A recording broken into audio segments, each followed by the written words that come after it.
بلندی میں کوئی تو راز ہوتا ہے، ابد کی سر بلندی میں کوئی تو راز ہوتا ہے، جو سر دے دے سر میدان وہ سرفراز ہوتا ہے، جہاں پر ختم ہوتی ہے حدود عقل انسانی، جہاں پر ختم ہوتی ہے حدود عقل انسانی، وہاں سے مصطفیٰ کی شان کا آغاز ہوتا ہے۔ اعوذ باللہ من الشیطان الرجیم، بسم اللہ الرحمن الرحیم۔ ان اللہ وملائکۃ یصلون علی النبی یا ایھا الذین آمنوا صلوا علیہ وسلموا تسلیما۔ الصلاۃ والسلام علیک یا رسول اللہ۔ بے شک اللہ اور اس کے فرشتے نبی کریم صلی اللہ علیہ وسلم پر درود و سلام بھیجتے ہیں۔ اے ایمان والو، تم بھی رسول اللہ صلی اللہ علیہ وسلم پر خوب درود و سلام بھیجا کرو۔ جناب صدر، محترم اساتذہ کرام اور میرے پیارے بھائیوں اور بہنوں، السلام علیکم ورحمۃ اللہ وبرکاتہ۔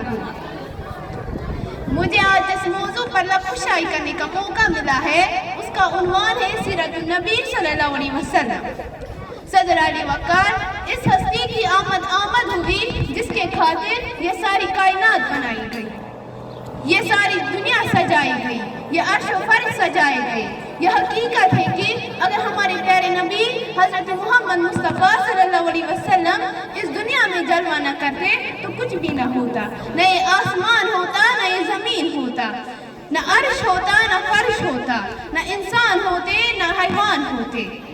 جناب صدر، میں اپنے موضوع کا آغاز سرور کونین، ساقی کوثر، شافع محشر، تاجدار مدینہ، عبداللہ کے لختی جگر، آمنہ کے نور نظر، سید البشر، احمد کے عرب کے شہزادے حضرت محمد مصطفیٰ صلی اللہ علیہ وسلم کے نام اسم گرامی سے کرتی ہوں، کیونکہ رب ذوالجلال نے خود ارشاد فرمایا، اے میرے حبیب، میرا تجھ سے وعدہ ہے کہ زمین کے جس خطے پر، آسمان کے جس کونے پر، ہوا کے جس جھونکے پر، درخت کے جس پتے پر، پانی کے جس قطرے پر، جس انسان کے دل و دماغ اور زبان پر تیرا ذکر ہوگا، میں اس پر اپنی رحمت کی بارشیں برسا دوں گا۔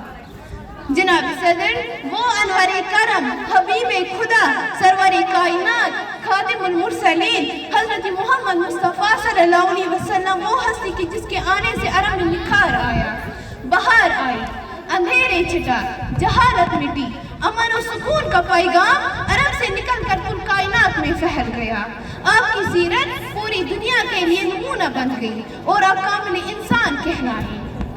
صدر علی وقار، اس کائنات میں میرے پیارے نبی حضرت محمد مصطفیٰ صلی اللہ علیہ وسلم کی حیثیت بے مثال آفتاب درخشاں کی ہے، جو غار حرا سے طلوع ہوا اور پوری کائنات پر چھا گیا۔ آپ کائنات کی عظیم شخصیت ہے، آپ بے مثال نیارہ اعظم ہے۔ جس طرح سورج نکلتا ہے تو موجودات عالم کی ہر چیز کو روشن کر دیتا ہے، اسی طرح انسان روحانیت کا نیارہ اعظم انسان کے قلب و نظر کو منور کر رہا ہے۔ حضرت محمد مصطفیٰ صلی اللہ علیہ وسلم نے کفر کی تاریکی کو نور سعادت میں تبدیل کیا، جہالت کے اندھیروں کو ختم کر کے دلوں کو ایمان کی روشنی میں منور کیا۔ آپ صلی اللہ علیہ وسلم نے اپنے اخلاق حسنہ کی دولت سے تڑپی انسانیت کی غمخواری کی، اپنے ازلی و ابدی دشمنوں کو پتھر کے جواب میں محبت اور ہمدردی کا گلدستہ پیش کیا، نفرت کے اندھیروں میں الفت کی شمع روشن کی، آپس میں تفرقہ بازی اور عداوت کو ختم کر کے پیار اور بھائی چارہ کی مثال قائم کی۔ صدر علی وقار، فتح مکہ کی تاریخی اوراق پر لکھ کر دیکھیے کہ آپ صلی اللہ علیہ وسلم مکہ میں فاتحانہ انداز میں داخل ہوئے، صحابہ کرام کا 10,000 لشکر آپ کے ہمراہ تھے۔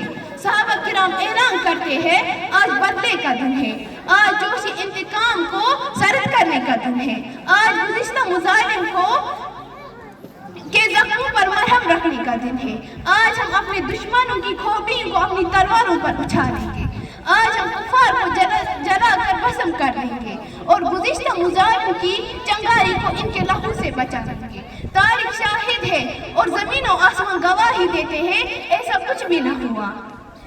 رحمت نبوی جوش میں آئے اور زبان رسالت کی صدائے اس لوگوں کے کانوں سے ٹکراتی ہے، جاؤ تم سب آزاد ہو، تم لوگوں سے کسی قسم کا بدلہ نہیں لیا جائے گا۔ یہ تھا آپ صلی اللہ علیہ وسلم کے اخلاق حسنہ، آپ صلی صلی اللہ علیہ وسلم کی زندگی اخلاق حسنہ سے بھری پڑی ہے. ہم